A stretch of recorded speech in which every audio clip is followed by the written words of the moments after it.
एक छोटे से गांव में हीरा नाम का व्यक्ति रहता था।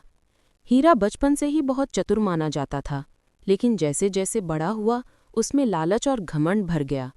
गांव वाले खेतों में पसीना बहाकर अपनी रोटी कमाते थे, मगर हीरा हमेशा कहता, मैं मेहनत क्यों करूं? मेहनत तो मूर्ख लोग करते हैं। अक्लमंद वही है जो बिना पसीना बहाए अमीर बने। गांव के लोग उसके स्वभाव से परेशान थे। किसी ने उससे कभी नफरत नहीं की, मगर कोई उससे घनिष्ठता भी नहीं रखता था। एक दिन गांव में एक बूढ़ा साधु आया। साधु ने गांव वालों को उपदेश दिया, सच्चा सुख मेहनत और संतोष में है। गांव वाले ध्यान से सुनते रहे, लेकिन हीरा ने बीच में हंसते हुए कहा, साधु बाबा, ये सब किताबों की बातें हैं। अगर आपके पास सचमुच ज्ञान है तो बताइए कहाँ मिलेगा धन, सोना और हीरे।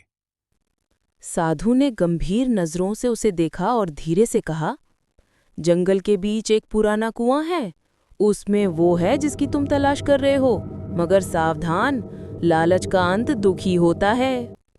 हीरा ने साधु की चेतावनी को मजाक में लिया और अगले ही दिन सुबह सुबह जंगल की ओर निकल पड़ा।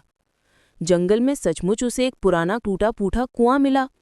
उसने अंदर झांक कर देखा तो नीचे अंधेरा था। जैसे ही उसने मशाल डाली, उसे चमकते गहने और सोने की झलक दिखाई दी। हीरा की आंखें चमक उठीं। वो रस्सी बांधकर कुएं में उतरा। अंदर सचमुच एक बक्सा पड़ा था, जिसमें सोने चांदी के गहने भरे थे। हीरा ने बक्सा उठाने की कोशिश की, लेकिन वो बहुत भारी था। तभी उसके मन में आया, क्यों न मैं और ढूंढूं, हो सकता है नीचे और खजाना हो। वो गहराई में और उतरने लगा, पर जैसे ही उसने दूसरा बक्सा खींचने की कोशिश की, कुएं की पुरानी सीढ़ियां टूट गईं। हीरा धड़ाम से नीचे गिर पड़ा। उसके हाथ पांव छिल गए और बक्सा भी टूटकर गिर गया। गहने पानी में बिखर गए। हीरा दर्द से कराहते हुए चिल्लाने लगा, बचाओ, कोई बचाओ।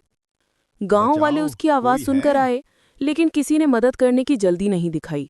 सबने कहा, ये वही हीरा है जिसने कभी किसी का भला नहीं किया, हमेशा घमंड और लालच में दूसरों को नीचा दिखाता रहा। आखिरकार गांव के कुछ दयालु लोगों ने रस्सी डालकर उसे बाहर निकाल लाए, पर खजाना कुएं के गंदे पानी में डूब चुका था। हीरा रोने लगा और बोला, मुझे माफ कर दो, अब समझ आया कि लालच और घमंड इंसान को बर्बाद कर देते हैं। उस दिन के बाद हीरा ने अपना स्वभाव बदल लिया। वो गांव वालों की मदद करने लगा, खेतों में उनके साथ काम करने लगा और साधु की बात को याद रखकर संतोषी जीवन जीने लगा। गांव वाले भी धीरे धीरे उसे अपनाने लगे।